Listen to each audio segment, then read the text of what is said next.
St. Mary's and St. Francis Memorial Hospital in San Francisco, Sequoia Hospital in Redwood City, and Dominican Hospital in Santa Cruz, as well as the clinic right on the boardwalk. So, all right, give it up, you guys, for Josh Osich, Jarrett, and Matt Williamson. How you doing, gentlemen? Ryan Kovic, nice to see you. Thanks for being here. So, how was the off season? We'll start with you. All season was great. Got to go home, North Carolina, see my family, see some friends. North Carolina. And then just went out to Southern California to train with Matt Duffy. I don't know, you guys know who? You guys ever heard of him, Matt Duffy? He's playing third base here. But anyway, so it was good. Had a good time. Right on. I just spent my time traveling all over the place, all over the United States, and just relaxing. Where'd you go? Massachusetts, Montana, Idaho, Hawaii, Texas, Florida. That's it? That's really nice. Did you get out the RV, or were you flying all around? Drive my truck. Nice, very cool. Getting out and seeing My truck. My truck. All right, Jarrett, what about you? What'd you do this offseason? Back from Northern Virginia, Washington, D.C., so I was back there. Just got to spend time with family and friends, so always well. Nice. What'd you work on this offseason? I'm always trying to get stronger, just like all the guys. So weight training in the offseason is a big deal for us. Bulk up a little bit? Yeah, I think that's kind of a baseball player thing. Is we always try to. Well, chicks get the long ball. We know that. Sure. So absolutely. What about you? What are you working on this offseason? Get my knee healthy and working my changeup. Nice. All right, sounds good. And what about you? What are you working on this offseason? You know, I was trying to stay healthy at the end of last year, so I was trying to get my leg healthy, and then once I did that, just worked on trying to figure out a new routine to stay healthy this year. And get ready for spring. Pretty Jarrett. Yeah, I know, right? I figured maybe we'll get a little steel cage going. These guys, the battle for left field. No, I think we're in good hands here with both these guys in left field. So talk about last year's spring training. You had a monster spring training last year. What's your mindset kind of coming into spring training this year? What can you draw from last year? Well, spring training is always fun. Obviously, it's amazing this time of year, the weather and everything. So it's just a lot of good vibes. Last year was an even year, so a lot of good vibes coming in. Yeah, for sure. So we're gonna try to start an audio thing this year. But no, it's fun out there, and it's good to get the guys back together. We have a good group of guys. Obviously, now we have Williamson, and he really completes the package. We really think he fits very well with the clubhouse. So going into this spring training, just trying to relax, have fun, let the game come. So when somebody like Mark Williamson, a big free agent signing, comes to the squad, this is a veteran team. Like, man, you guys just kind of reach out to him, maybe shoot him a text. I mean, it's just welcome him aboard, kind of a thing, and just welcome to the family. Yeah, I think a lot of guys reached out to him. They were really excited about the possibility of him coming to San Francisco. Well, and you don't have to face him anymore, so. Well, that's right. That's right. Unfortunately, I didn't have to face him last year. Right. But yeah, no, having a guy like that come in, obviously the success he's had the last few years in Pittsburgh speaks for itself. And then he got traded last year. We just missed out on having the midseason last year. So I think everybody was extremely excited to have him join the club and see what he can do this year. I love it. So Josh, what about you? What'd you work on this off season, and what are your goals coming into this season?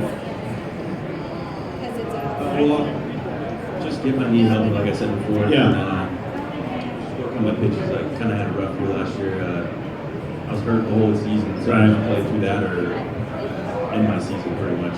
And I decided to try to play through it, and it didn't really work out, but just this year is going to be a little different. Yeah, you got that explosive sinker ball, and I know Giants fans are looking forward to seeing you back out there. And the bullpen, so you add Williamson, and the core four is all gone now. I mean, Javi Lopez retiring this week, Affel's gone, Santiago Casilla across the bay, Sergio Romo, God bless him, but he's a Dodger now. But the core four is out, so it's like okay. Hey, 3 rings, guys, 3 rings. Okay, always remember that.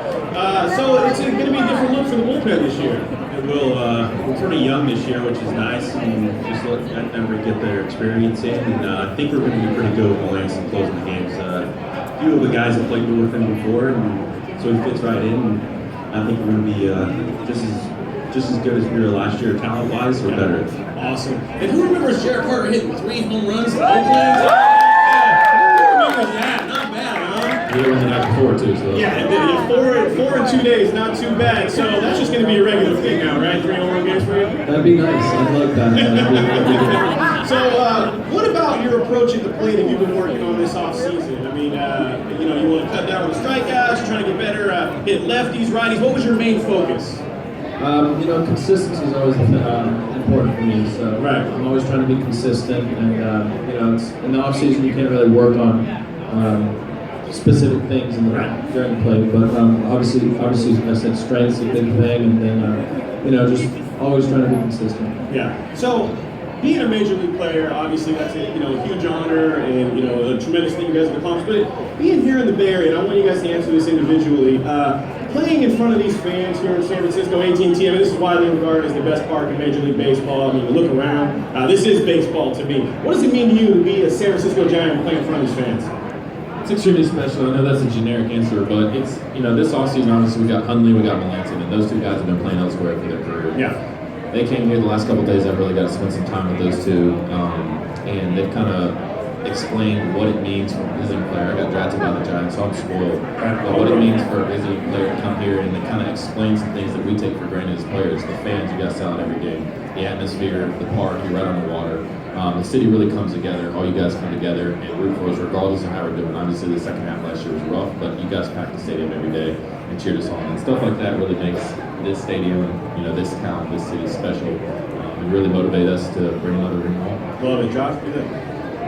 Another thing that to go along with all that, I get people asking me like, "What's it like to be a big leaguer?" And it's like hard to describe because I haven't been anywhere else, but it's unbelievable just with having all the fans that we have. Yeah. And then they like, "So what's the best park to play in?" And it's like, obviously AT&T. I don't know what they expect me to say because this is the best place. Absolutely. Really, Jarrett. Yeah, I mean, you look at the event today at Fanfest. We have this entire stadium packed out, and all you fans are so great. Everybody's coming out and supporting us. So I've always felt special from the fans here, and it's always extra motivation to play and try to go out there and win every night. Yeah, there was people lined up last night around the corner waiting for this event. It's like that every year. It's not just the stadium because of the fans. It's Scottsdale spring training. They're selling out. They were outnumbering everybody on the road. Or it's in the season when we go to Dodger Stadium or we go to San Diego and we have more fans than the home team. Yeah. Even on the East Coast, we were in Boston, New York last year. You guys travel all the way across the country. So thank you guys for that. Yeah, for sure. And we know these Giants, this franchise's roots go back to the East Coast, so they're kind of that old school vibe. I mean, obviously, this is one of those, one of the preeminent organizations in baseball. Talk a little bit about Bruce Bochy. And I mean, just for my money, the most iconic and steady as she goes manager in baseball. Last year, a couple of bumps in the road for the squad. We know the second half was a little tough, but I know he's refreshed and ready for 2017. Just talk about what you learned from a guy like Bochy, just being around that skipper every day. Look, obviously he's been a leader for a long time, especially here in San Francisco, bringing 3 rings here. Having that veteran experienced guy at the top, and then you have obviously Buster and Baum and Pence and those guys for him to lean on. But last year was a little bit tough as the year went on. But having somebody experienced at the top like that is, it's awesome because you can go to him. You know that he's going to give you a straight up answer. He's not going to sugarcoat things. And things aren't always going to go your way. I mean, last year 2 years ago or 3 years ago in 14, a lot of things went our way, and then last year things just we lost the close ones. Yeah. Things seemed like nothing could go wrong. So it's good to be able to lean on him, and we're glad he's back. What about you, Josh? What's your take on Boch? I don't spend that much time with him, but he knows the game pretty well, and obviously he puts guys in certain situations. And in the World Series, we look at the guys that went in the game when they needed to go in the game. Like they put Bum in to finish the game for the 2014 World Series. Yeah. Affel and Lopez coming in certain situations, getting those big outs, and you can see that he knows what he's doing. Yeah, and when Bumgarner went in there in 2014 in Game 7, you knew he's not coming out. He's going to take this thing out. He's going to finish this thing. I don't care what his pitch count was. I don't care how many days of rest he had. He's going to finish this thing out. What about you, Jarrett? If you ever wanted to, you want to maybe bounce something off Boch? I mean, he's got that open door policy, right? I mean, you can just roll in there and sit down with the skipper, have a little chit chat. Sure, absolutely. He's always open if you need anything, help. One thing that's playing baseball for so long is you rarely come across a coach and or a player that really gets it on another level and sees the game in a different way than most everybody else does. And I think playing around Boch and Buster as well, they just see the game at a completely different level. it's Hall of Fame. Right. You see. Is there somebody that's kind of mentored you on this squad since you've been here, kind of taking you under their wing? I know Hunter Pence is kind of the boisterous leader in that clubhouse, but you guys have a ton of leaders around here. Yeah, actually, last year the two biggest influences on me were JP. Okay. What Jake did really well was he was a young guy, he was a new guy. It didn't matter who it was. He was bringing you in, showing you around the clubhouse, he was introducing you guys. Because Jake's a very, very good people person. Pull out the guitar. You could always lean on him and ask him questions. And also, obviously, Buster was a very quiet leader. He was my example. But he was good last year in multiple instances where I didn't really know how to react in a certain situation, how to conduct myself in a certain situation. That was my first year. Right. And he was a guy who go to outside of this. He came to me a couple times with some suggestions. So I think the guys we have and that they've had on this team, in the clubhouse, the way we all interact, and the way they're supportive. I mean, look, when we get here as a young guy, a lot of other organizations from around here, the young guy gets up and they're treated like the young guy. Exactly, they're doing all that stuff. That's not how it is here. When we get here, it's like, hey man, glad to have you. We need you. We need your help. And I think that speaks volumes about the organization, the kind of people they bring in. And that's the part. That's awesome. What about you, Josh? Who have you been kind of taking you under their wing? Lopez and Affel. Yes. We'll see. He's around. Yeah, he's around. I don't know. And they'll be calling some games this year too. Luke's going to do about 120 games, and then Hobby and Jarrett are going to split some time on the mic as well. So they're on the airwaves as well. Yeah, Lopez is definitely going to be missed. He wasn't just a mechanic guy. He was like the whole team. Like, he was just really professional in how he went about his business. And if you ever had a question, he was the guy I could go to, and he really helped me out a lot. Awesome. If I could jump in here, the other guy, because I said two, but I want to talk about Jake and Buster, but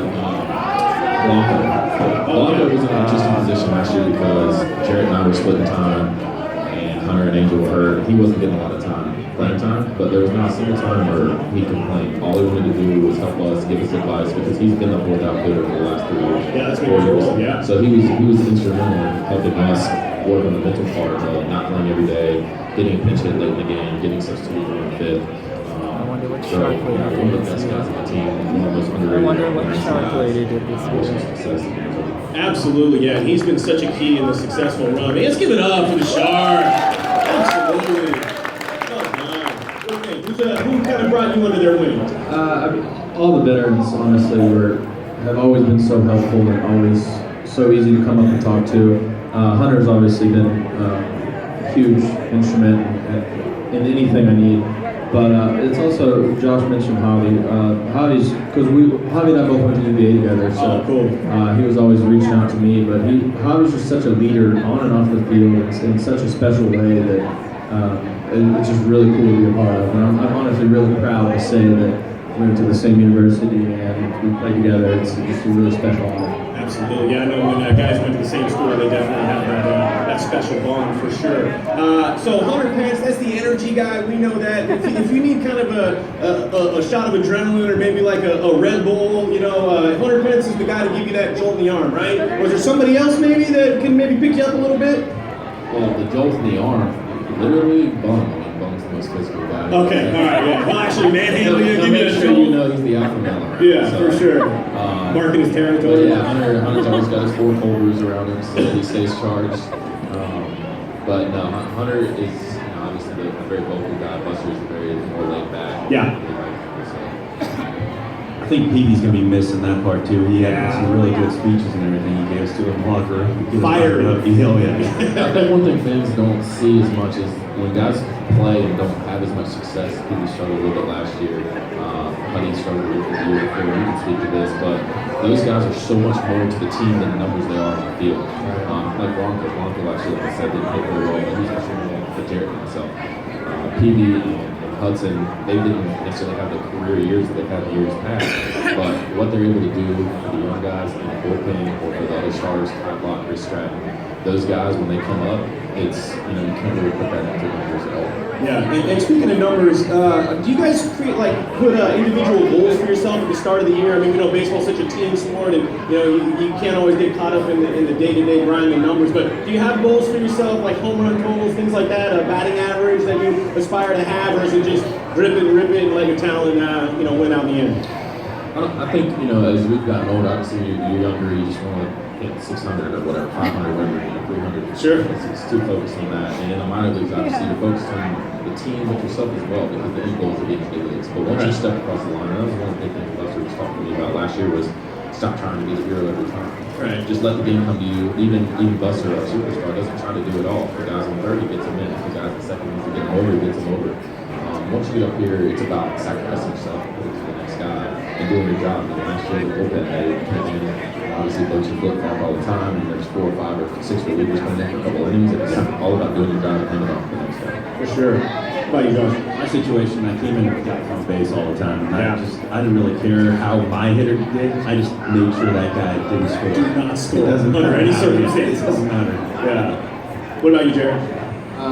I think the really special thing is there's only so much you can control in baseball, and I think that's a really hard lesson to learn, and it takes a while, and it's but there's only so much you can control. So I don't try to have any stats or any numerical goals. I just try to go out and every day I play, put 110% on the line and leave it all out on the field. And if I do that, then I'm gonna go home, with my head held high. Absolutely. So we know that trades are part of the game. Last year, Matt Duffy, a guy that had really found a niche here to be loved by the fans that have been traded. So you go through that experience of Matt Duffy's getting traded, but then now you got Matt Moore, a guy that you guys needed at the time. Obviously was a huge contributor down the stretch. So talk about that moment when brother's leaving, but then hey, the door's open and here comes a new guy as well, Matt Moore. You want to make sure you welcome him into the fold. What's that like in the clubhouse? When a big trade like that goes down. Well, it's definitely strange. It's definitely strange seeing one of your brothers and teammates just all of a sudden they're gone like that, and you've got a new guy coming in. But I think it's another thing you learn as you progress, and every time you go, you're just trying to go out and anything they can do to get on the field and help the team win is the main goal. And so Matt Moore came in and he knew what his job was and came out and tried to help the team win as much as he could, and that was really helpful for us. Yeah, absolutely. Yeah, he did a phenomenal job too. What do you think? I think it was Matt Moore that talked about this. He said that the word about the Giants is that we're like the brotherhood. Yeah. So it's kind of hard just to walk in the clubhouse and feel welcomed. Right. I feel like we do a really good job about that, making sure the guys know that they're here, they're part of it now. Yeah. We're all here for the same goal.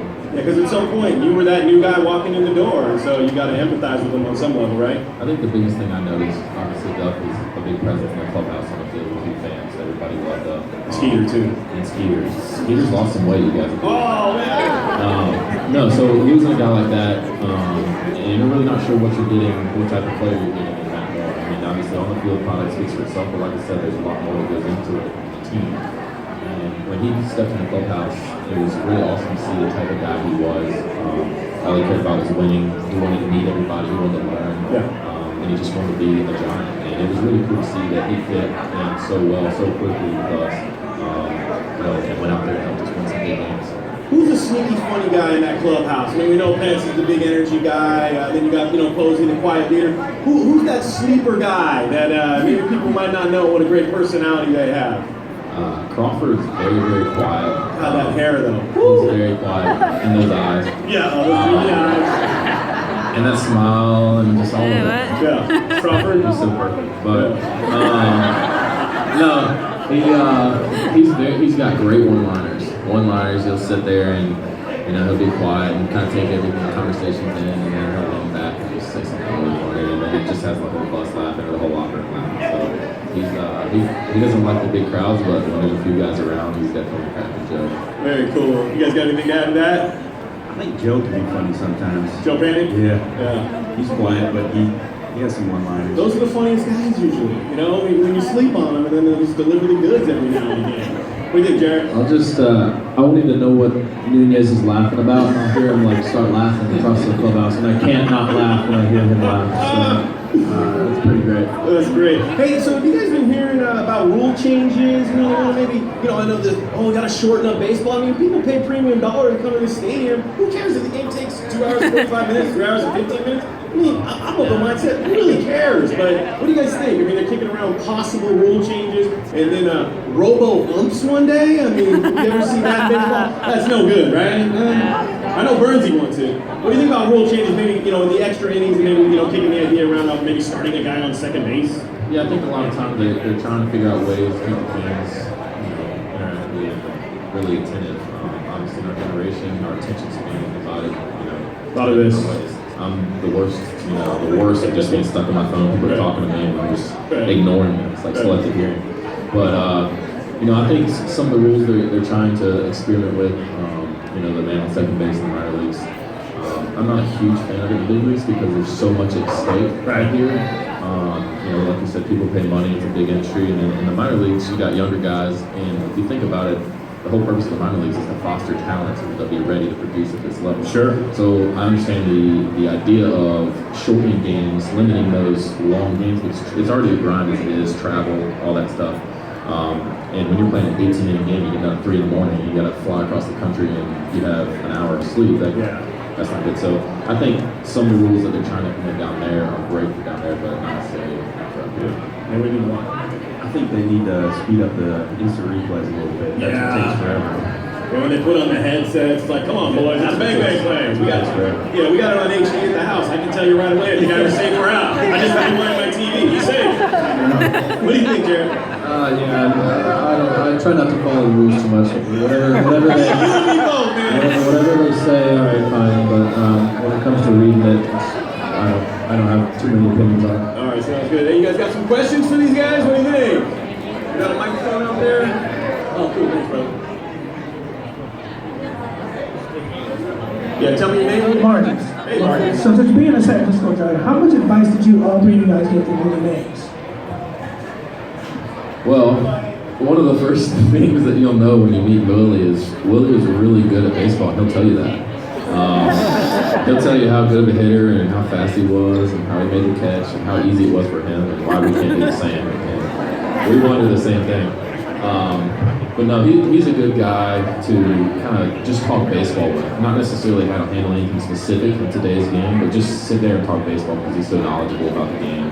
Obviously, he came up through an era where it was very difficult for him and some of his peers. And it's just, sometimes it's good just to sit down and just talk baseball. Somebody that really understands the intricacies of the game. It's pretty funny to listen to him just tell you like, hey, just hit the ball. It's not that easy. It's really not. He makes it sound like it's that easy because it was for him. But I think just listening, I'm not even a hitter, but just listening to him, just tell you to just do that. And if you think about it, the game is really simple. We just make it a lot harder than it really is. Yeah, I always enjoy listening to his stories and anything he has. It's always cool to see, how hard he played the game. That's what I took from everything he says. He just always played really hard. Anybody else got some more questions? Raise your hand if you want to ask a question. Oh yeah, right here. Here we go. You got any What's your name? ideas? My name's Bree. What's up, dude? What has been your favorite season of baseball during helping on the Giants? Well, for me, World Series in 2014, yeah. For me, being in the wild card game this year, that was my first taste of the playoffs, and when Connor hit that home run, that was unbelievable. That was probably the best moment I've had in baseball. So that was really special. Absolutely. What about you, man? One moment that was real special to me this past year, we were in New York playing, and I'm from North Carolina, so all my friends and family are over there. When I first got called up in 2015, they all flew out here and I didn't play for a week, so they flew out here and watched some games, not me. So that was really cool. But no, when I was younger, I had 3 brothers, so my parents' attention was kind of everywhere. Hard to focus on one individual child, and my mom traveled everywhere with me playing baseball and stuff. So for my parents and my brothers and them to get to see me play in the big leagues for the first time in person, that was really special to me. I'd probably say 2015 when I got called up, that was, and just, I'd been to big league spring training for like a week before that. Not even I wasn't really part of it. It was when they set me up to pitch a little bit. But before that, and I got called up 2015, and Probably when NFL hurt himself or something. it was. It was one of his knees. But yeah, just getting to know all the guys. That was a good day. Absolutely. And, it sounds like something out of Bull Durham getting called up, from the minors. All the balls are brand new in batting practice. Well, I got to ask you, best baseball movie of all time? What do you think? Big Field of Dreams guy. Yeah, if you build it. Yeah, Field of Dreams. Very good. Yeah, very good. What do you think, Josh? What's your movie? Major League. Yeah. For sure. What do you think, Jarrett? Sandlot. Oh, wow. I think it's safe to say, I think Jarrett won that one. 1-0, guys. Anybody else got some questions out here? For sure, go ahead and pass that mic on over. What's your name, sir?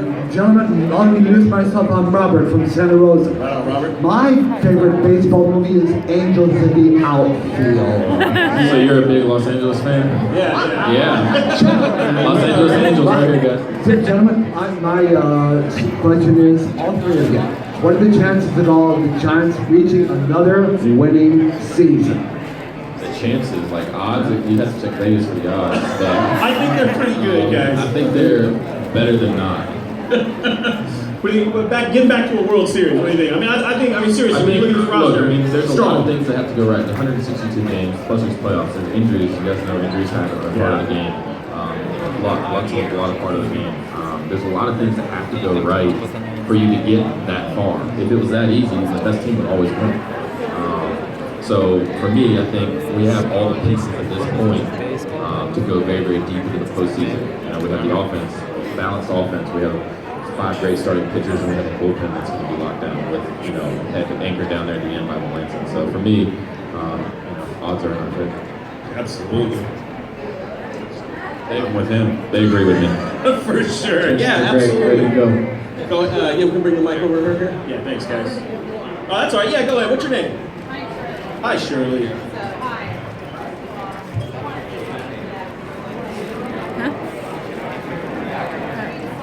We decided at the last minute to go to that Oakland game, like literally last minute.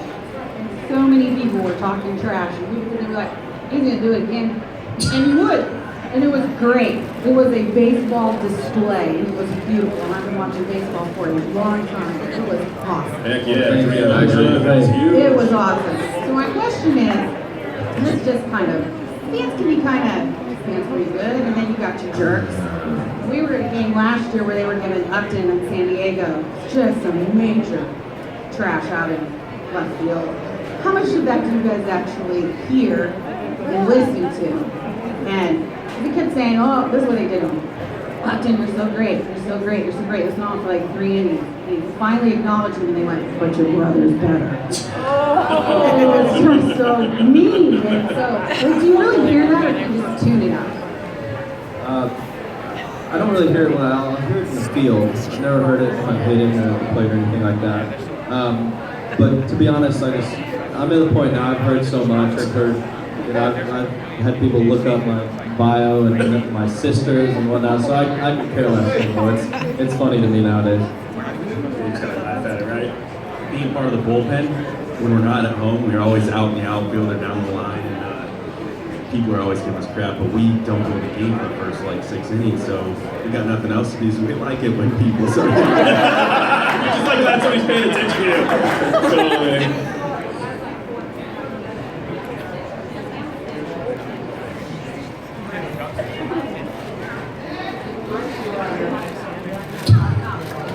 You're embarrassing your daughter right now.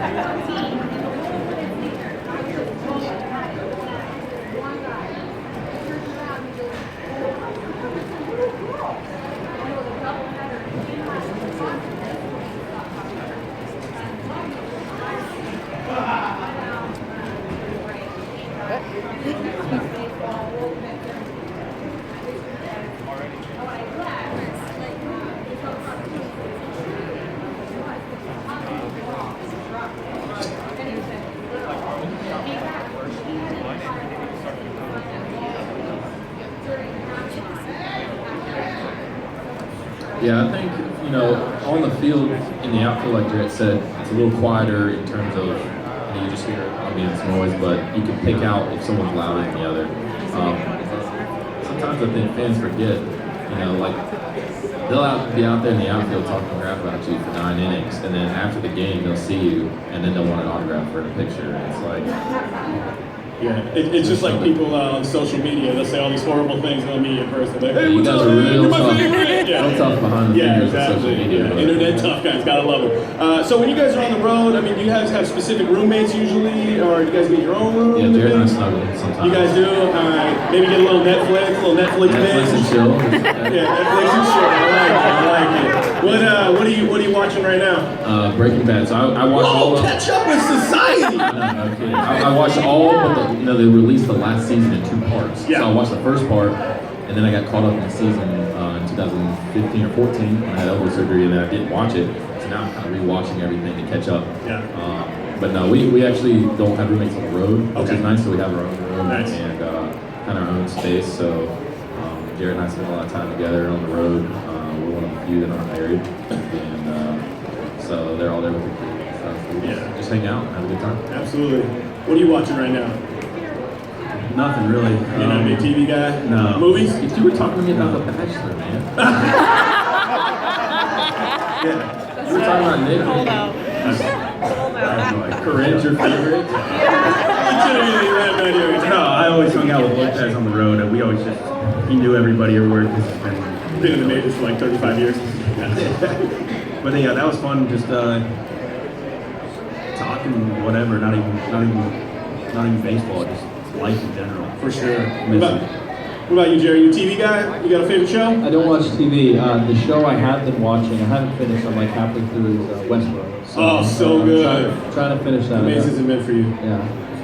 Love that show, man. It's so good. Absolutely. So, as far as your off-season routine, I mean, you guys have been in the bigs for a few years now. I mean, nowadays, there's so much of an emphasis on, physical fitness, diet. Do you guys work with like a nutritionist, or is it just so you kind of left to your own devices? Because I know when I'm sitting there, I mean, I see the Cheetos bag calling, Yeah, no, I hear you. Oreos for me. Oh, forget about it. No, they do a great job here. We have a sports science guy Nice. that does all that. We have a nutritionist. We have a couple of chefs. They do a great job of kind of putting together. And then we have obviously two strength coach that puts everything, they put a plan together for all of us in season, off season, everything. Really leave us to our own devices, but guide us in that path. And I know that some organizations are heading in that direction, but the Giants have done a great job of staying ahead of the curve and really, getting us and keeping us. Yeah, that speaks to what this franchise is all about. I mean, being ahead of the curve. Do you feel that way? I do. It's really nice. If you ever have any questions, like about something to eat when you're on the road, they're really good about that, like just helping you out because you don't want Chick-fil-A. You don't want to be out there eating fast food all the time. You wouldn't last the whole season.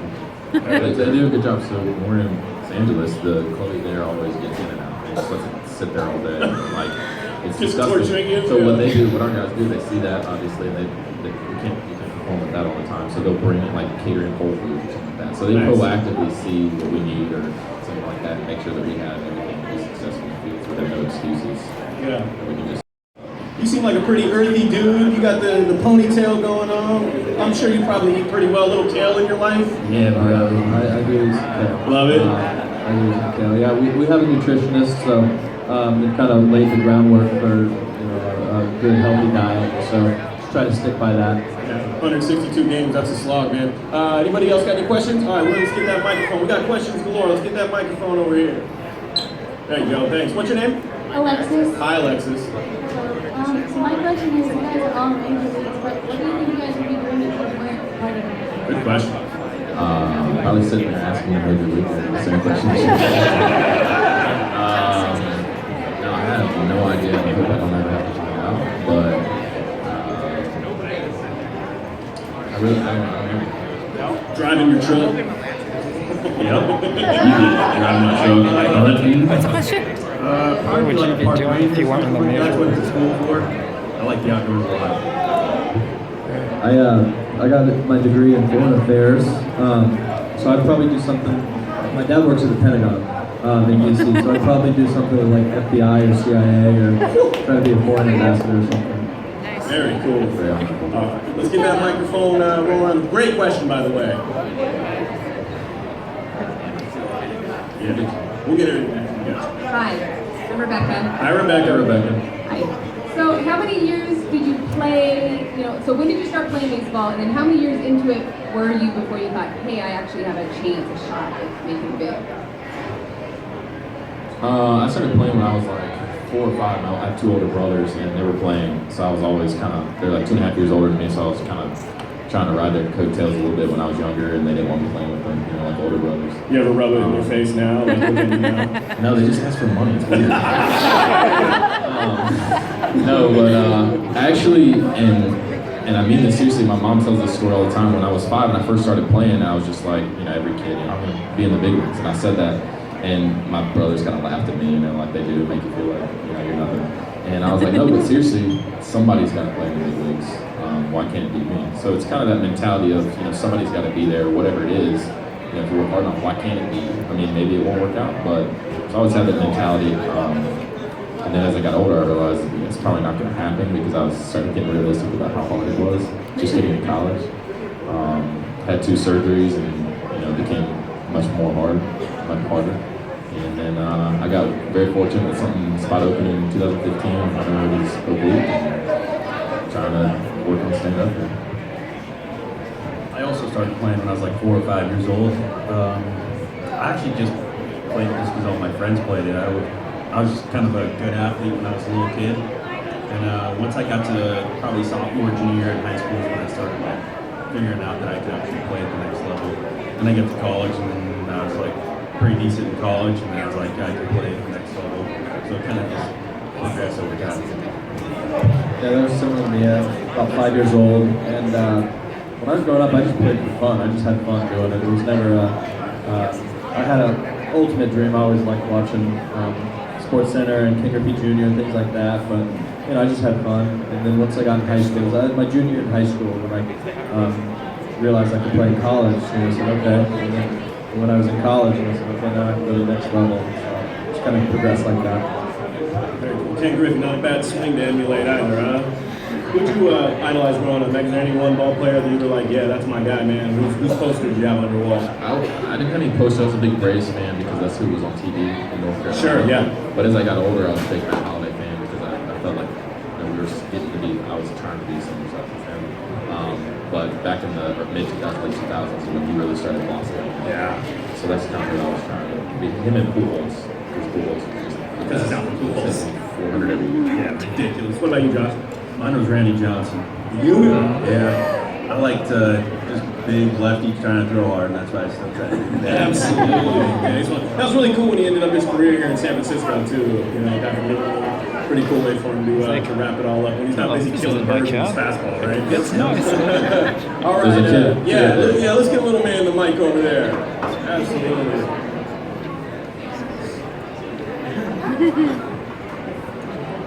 Do any of you guys like to learn sports memorabilia? I think something that's very cool now in the position we are, like last year David Ortiz retired, so when we went to Boston, we were able to send over a bunch of stuff and get him to sign it.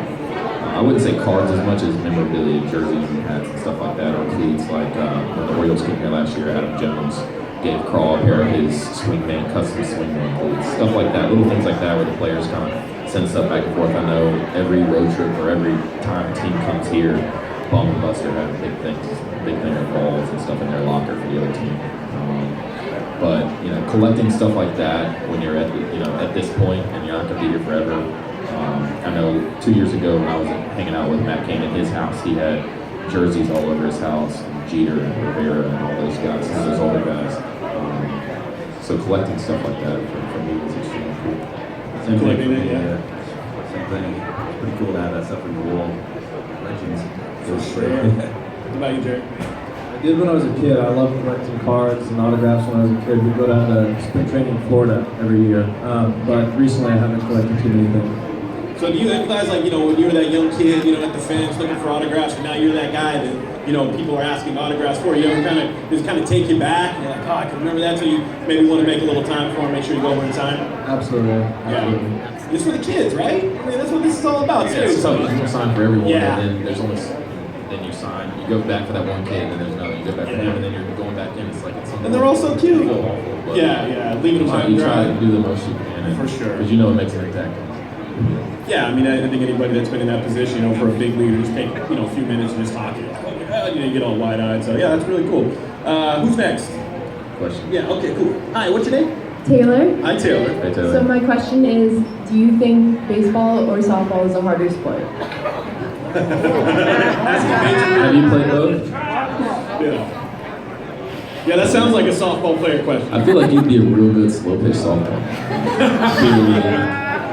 I played that a couple times. That'd be you. Yep. Like fast pitch softball you're talking about. I don't know. I feel like baseball would be more difficult, but every time I see somebody that does both or has done both, they always say softball's harder. Like Pujols was facing Jenny Finch, years back, and he was talking junk to her, and then she shut him out, stuff like that. So it's like, it doesn't make sense, but I mean, I'll take your word for it because I haven't done both. All right. Anybody else got some questions out there for you? Big guy right here. Very cool.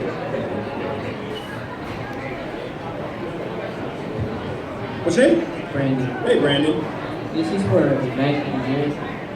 In batting practice, do you guys have a friendly competition with him as far as something? I mean, sometimes I try, but it's not much of a competition. We're just hitting them all in the bag. I don't think we had formally had a competition, but there's a lot of other things we work on in batting practice other than just trying to hit home runs. Usually that's the last round. But I did a competition with Bumgarner this year, or last year, and he absolutely destroyed me, so I'm not doing that anymore. We were in Cincinnati, and he took 20 swings and hit 17 of them out, and he was getting mad because they were going to the second deck, but he wanted to hit him in the boat in center field. Oh my god. It's like, dude, relax, seriously, no pitch, you're gonna. So we know about left field. It sounds like it's going to be kind of an open competition, maybe a bit of a platoon situation. I mean, but you guys seem like you're pretty tight, though. I know that this business is all about competition. What do you think, though? I mean, how's your mindset going into spring training? As far as trying to win that left field job, because I know you guys both want to be in that lineup every day. I mean, what big leader wouldn't be? I believe in the abundance theory. I think there's enough success for anybody. There's been a lot of questions. I'm not, I would never wish anything against Mac. And I don't look at it that way in the first place. He's going to go out and play his game, and I'm going to go out and play my game. At the end of the day, that's all you're going to do. That's all that matters. I think you touched on it a little bit earlier when he was talking about the control factor. Obviously, we all try to control everything, but you can't. At the end of the day, you're not going to be able to control your success. All you can control is how you handle it. Obviously, we're going into camp.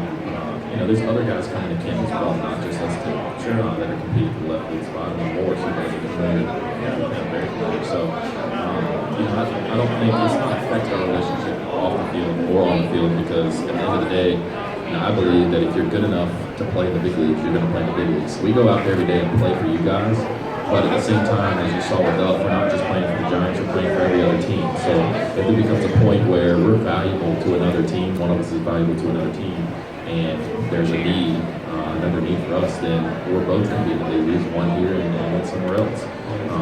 So you can't focus too much.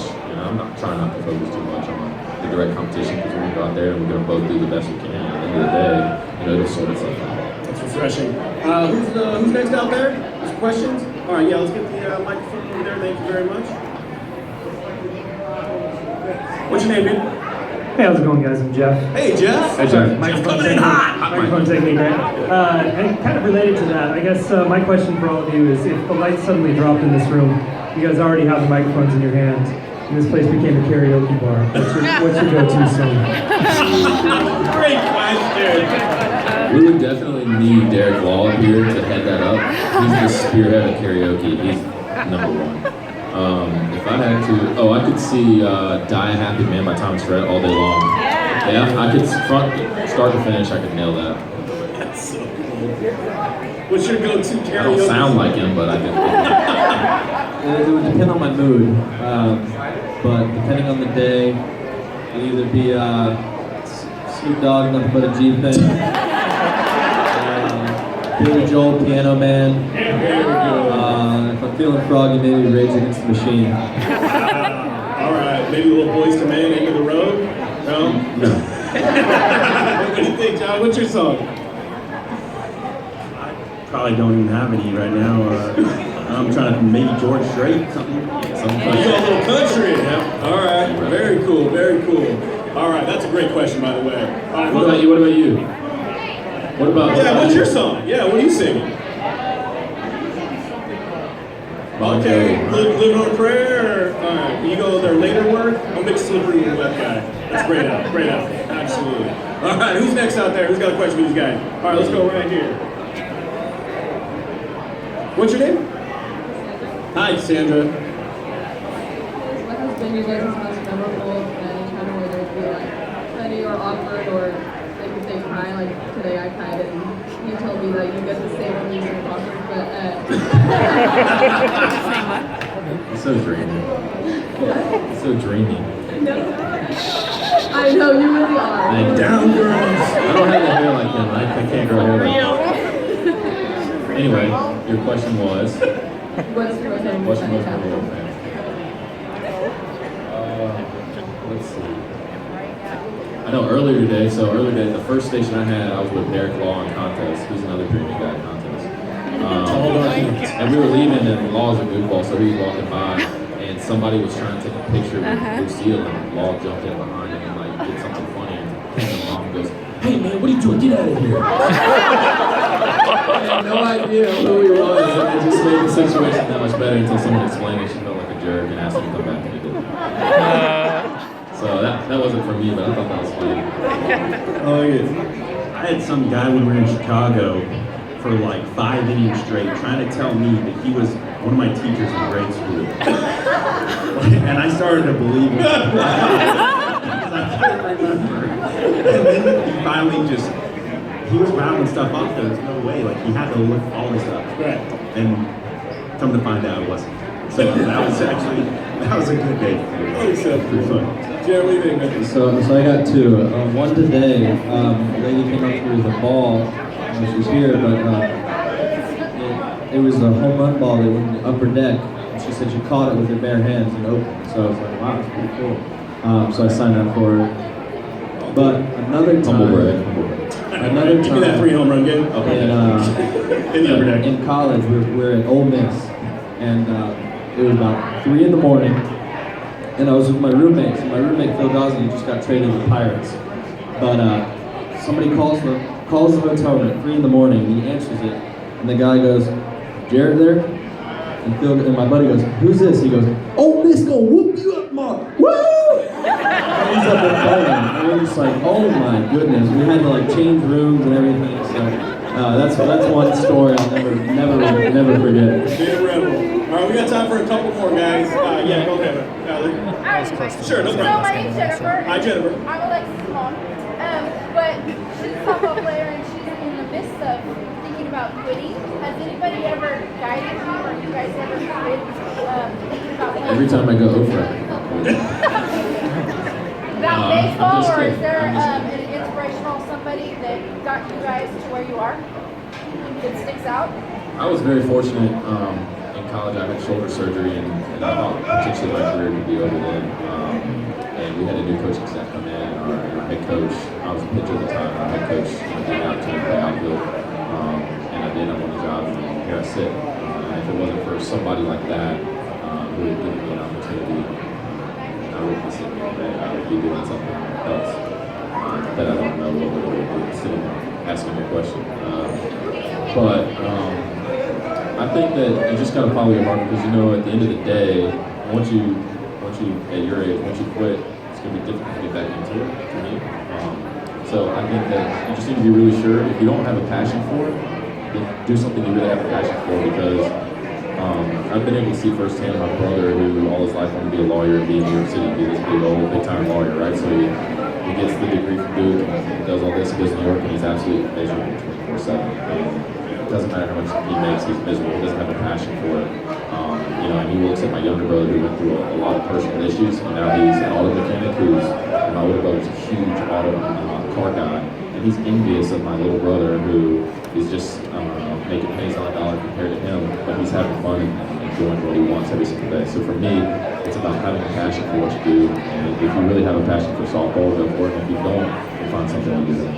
Here. That's great advice right there. Absolutely. I just want to ask you guys real quick. The way it ended last year against the Cubs, I know that was a crushing loss for the team, but and with the expectation here in San Francisco, 3 World Series titles in 5 years, the bar is up here, which is great, but with success comes expectation. How will you guys use what happened last year? Will that stoke your fire this year? Is that in the back of your mind, or is it just time to clean the slate? Whatever happened in the past is done, and it's time to look ahead to 2017, or is it maybe a little bit of both?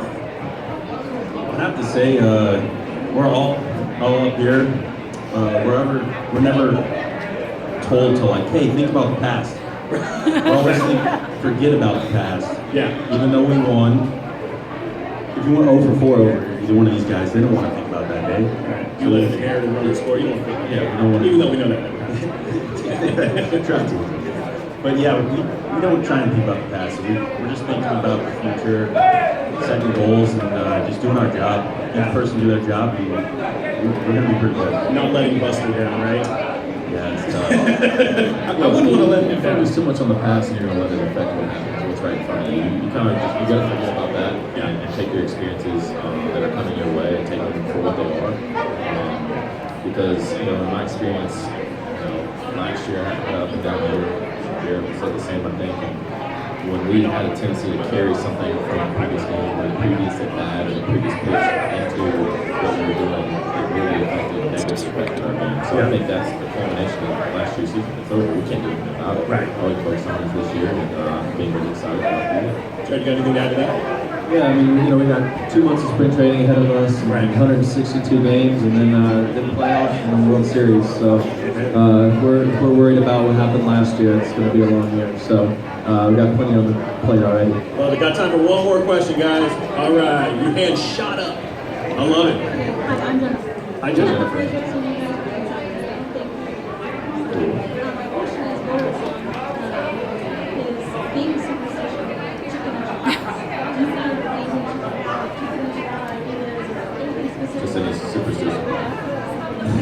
That's a great question, and I want to hear Jarrett Parker answer superstition questions because you guys have seen his.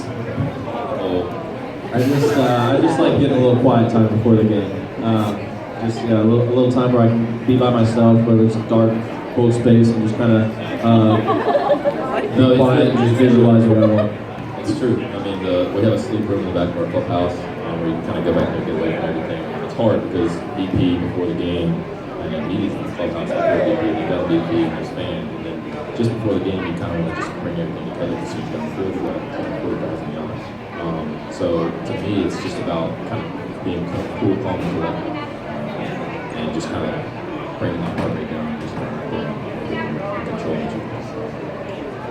I personally don't have anything that I really do before the game, but funny thing is I went to Mamacita's last night and had those chicken enchiladas last night. Last night, they are good. All right, great stuff. Hey guys, let's hear it for Matt Williamson, Josh Osich.